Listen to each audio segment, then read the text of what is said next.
प्यारे दोस्तों, मैं सुनीता आशा करती हूँ आप सब स्वस्थ होंगे, खुश होंगे एवं अपने अपने घरों में व्यस्त होंगे। मैं हमेशा से आपके सामने अच्छी अच्छी कहानियाँ लेकर आया करती हूँ।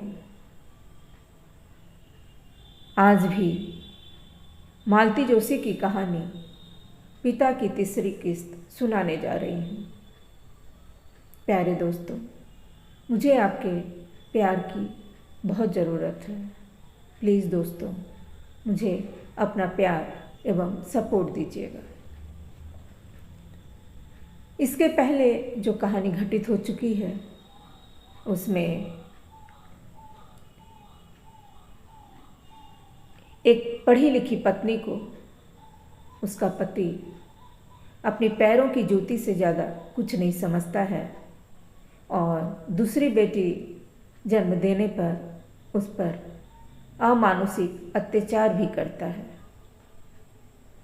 पत्नी अपने दोनों बेटियों को लेकर अपने मायके चली आती है, पर मायके में भी उसका सही सम्मान नहीं किया जाता है, तो वह अपना ट्रांसफ़र करवाकर दूसरे शहर में चली जाती है और अपनी माँ को भी साथ में ले जाती है।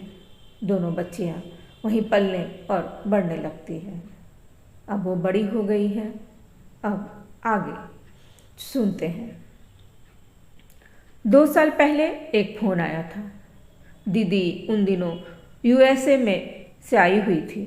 उनसे मिलने मैं भी मम्मी के पास पहुंच गई थी। फ़ोन मैंने ही उठाया था।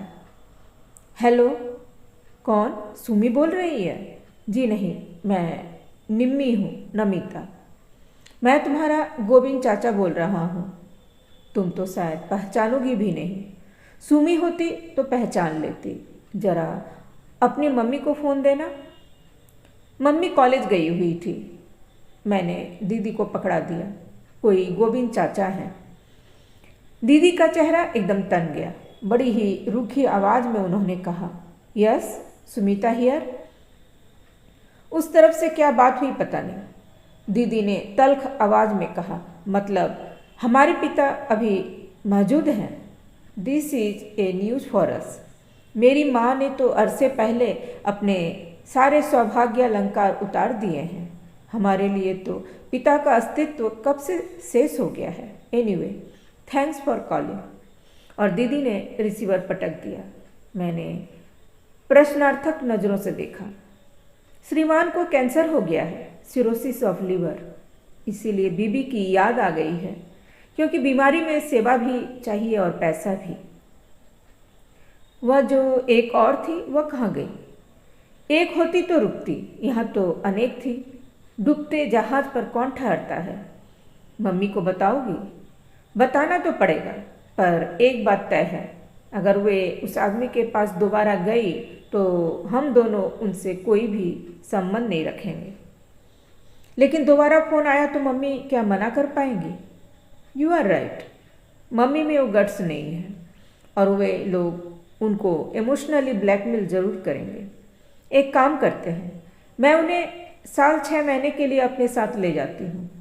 मामा की भी अभी खबर लेती हूँ। यहाँ का नंबर उन्होंने ही दिया होगा।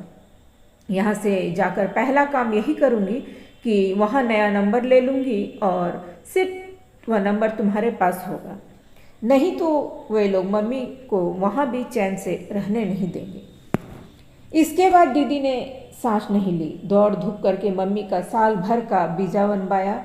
वह तो मम्मी से कह रही थी कि नौकरी छोड़ दो, पर मम्मी नहीं मानी।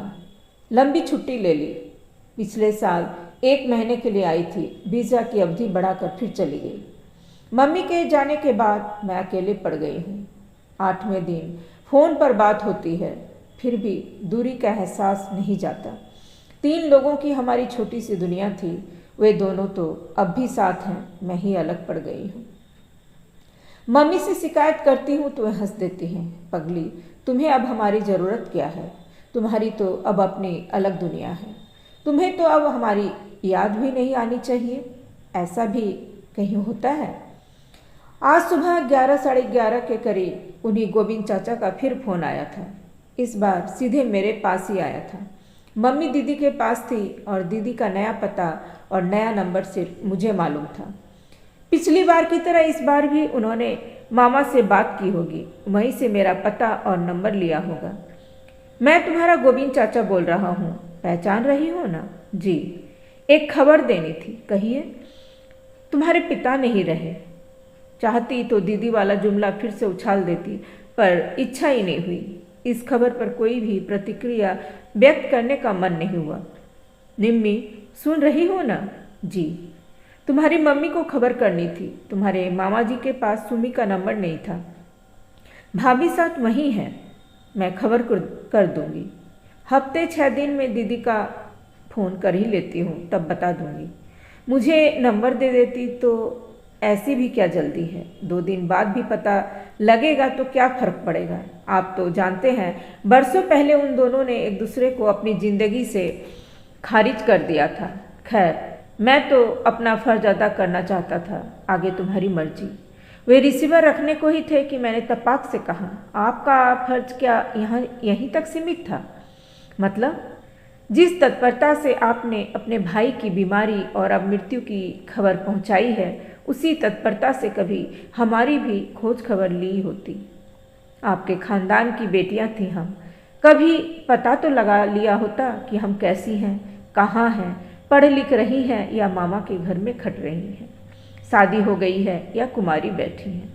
आप चाचा होते हैं ना हमारे, फिर कभी तो हमारा ख्याल किया होता। सिर्फ ख्याल करने से क्या होता है, कोई संपर्क सूत्र तो हो। और फिर जिसके दम से ये सारे रिश्ते थे, जब उसी ने किनारा कर लिया तो हम तो पराये ही थे। एग्जैक्टली। और अब तो वह महीन सा रिश्ता भी खत्म हो गया, इसीलिए गुड बाय। मैंने रिसीवर इतनी जोर से पटका कि उन्हें पता चल गया होगा कि मेरे मन में कितना आक्रोश है। गुस्से से मेरे आंसू निकल आए थे। जिंदगी भर तो कभी सूद नहीं ली कि ये लोग जीती हैं या मरती हैं, और अब 13वीं का निमंत्रण भेज रहे हैं। गुस्सा सिर्फ उनके ऊपर ही नहीं था, अपने आप पर भी था। उनसे इतनी बात करने की ज़रूरत ही क्या थी? दीदी ने कितनी ग्रेसफुली उन्हें एक ही बार में निपटा दिया था। मुझ बेवकूफ़ को अपनी भड़ास निकालने का यही मौका मिला। मेरे आक्रोश के पीछे से झांकता मेरा उदास, एकाकी, निरानंद, अभावग्रस्त बचपन उन्होंने जरूर देख लिया होगा। अपने दुखों को इस तरह विज्ञापित करने की क्या ज़रूरत थी? यह तो एक तरह से मैंने मम्मी का अपमान ही कर दिया, उनकी सारी तपस्या पर पानी फेर दिया। पता नहीं कितनी देर तक मैं अपने को कोसती रही, हिलक हिलक कर रोती रही।